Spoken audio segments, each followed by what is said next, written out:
second class. Children, today we are going to the last question of your first exercise. You are asked to say whether the given statements are true or false, and you have to say the reason also.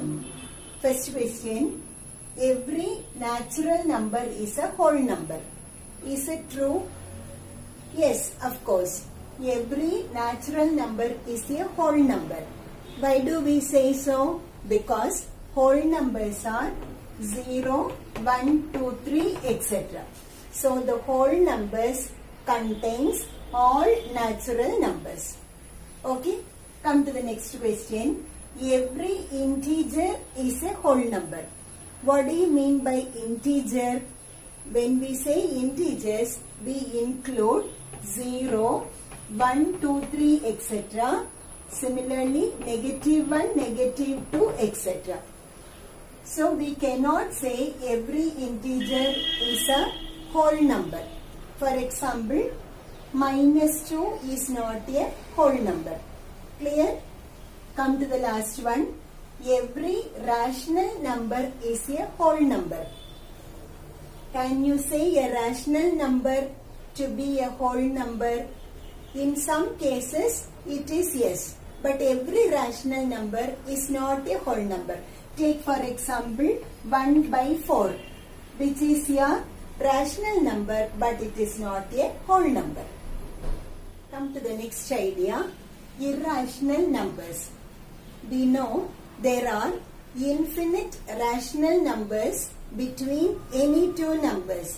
Likewise, we can say there are infinite irrational numbers also. First of all, we are going to represent √2, √3, etc. on a number line. We know on this real number line, we can represent all rational and irrational numbers. First of all, let us mark some irrational numbers. Come to the idea √2. Now, how do you mark √2 on a number line? We use the idea of Pythagoras theorem. That is, base square plus altitude square is equal to hypotenuse square in the case of a right angled triangle.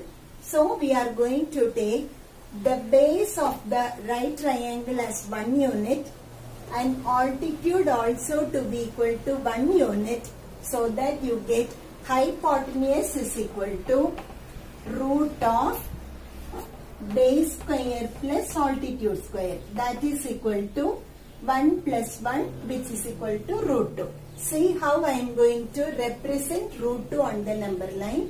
First of all, I have drawn a number line and marked some points 0, 1, 2, 3, etc. on the number line.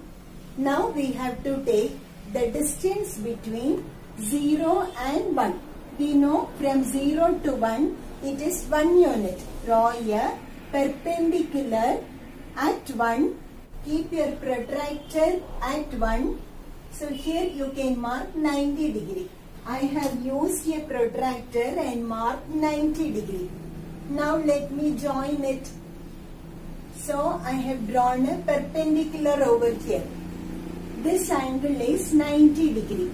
Now I have to mark 1 unit. So here the distance from here 0 to 1 is 1 unit. The same distance I have marked here. So this is also going to be 1 unit. Let us give a name if you want. Let us name this point as A. Now join OA. It becomes the hypotenuse. I have joined A to O.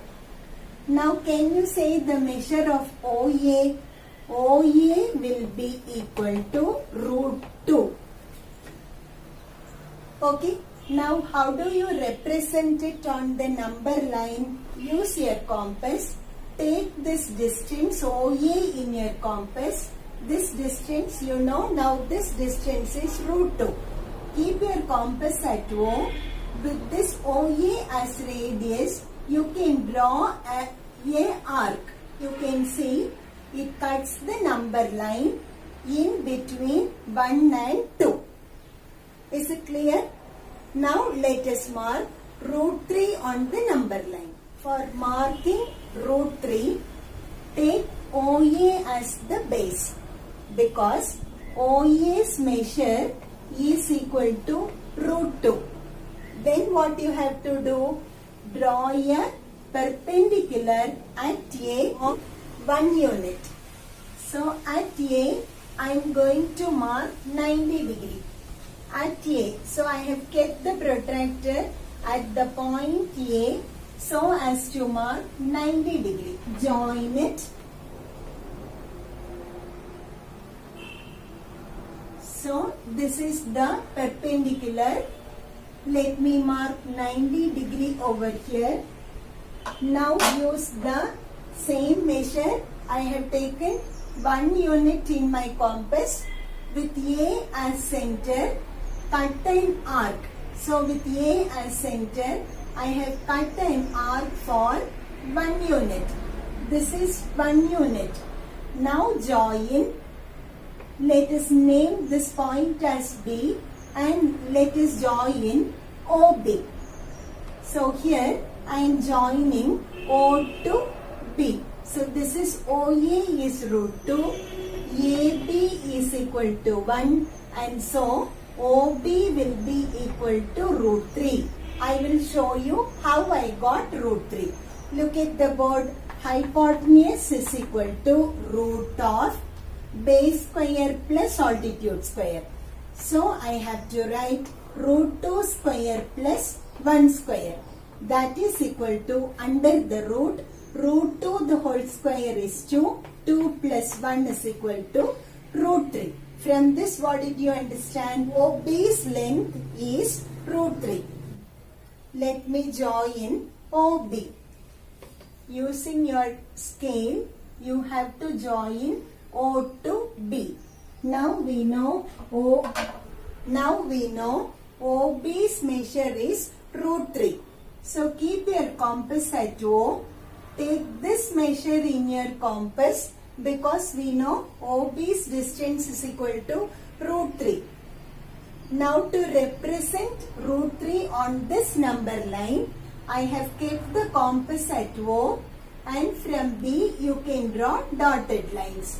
Now you can understand the dotted line meets this number line again in between 1 and 2. Why do you get so? Root 2's approximate value is 1.414, which lies between 1 and 2. Similarly, root 3's approximate value is 1.732. It also lies between 1 and 2. Hope you understood, children. Next question. Show how root 5 can be represented on a number line. Now you saw how root 2 and root 3 are represented. On a number line, I have marked the points 0, 1, 2, 3, negative 1, 2, 3, etc.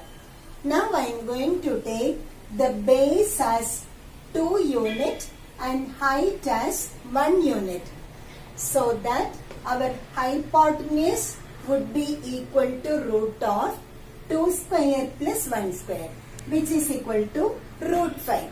I am going to represent it on the number line. For me, base is from 0 to 2. Now I am going to draw a perpendicular at 2. Use your protractor at 2, mark 90 degree. Now I am joining this to 2. Now you know this is a perpendicular line. Now I am taking 1 unit in my compass. 1 unit, 0 to 1. 1 unit. Keep your compass at 2 and just draw an arc to understand this to be equal to 1 unit. Now let us name this point as some B. Join this to 0. Now what can you say about the length of this line? This line is equal to root 5 units, isn't it? This line's length is root 5 units. Now to represent root 5 on this number line, we take this measure in our compass. So here I have taken this measure in the compass and draw dotted lines. So here you can understand, by dotted lines I mark, and you can see root 5 lies between 2 and 3. In a similar way, you can represent all irrational numbers on a number line. Hope you got a clear idea, children. Don't forget to post your suggestions in the comment box. Thank you.